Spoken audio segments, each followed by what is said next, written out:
since the last time the U.S. has been building submarines at this pace, which was probably during the Cold War, if not during World War II, things have changed a lot since then, right? So we have things like non-destructive testing today, which wasn't a thing back then, right? Which is the ability to verify a material's integrity and fit to be on a submarine without, physically breaking it, right? So it's things like radiography and high precision machining.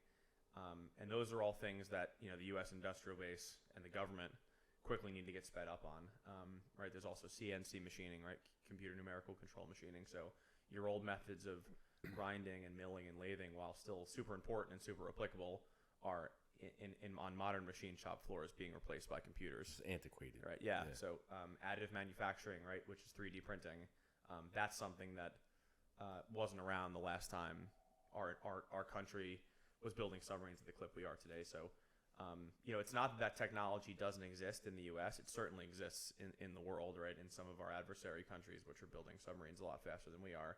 But it doesn't necessarily exist to the levels that we need it to in the DoD manufacturing spaces.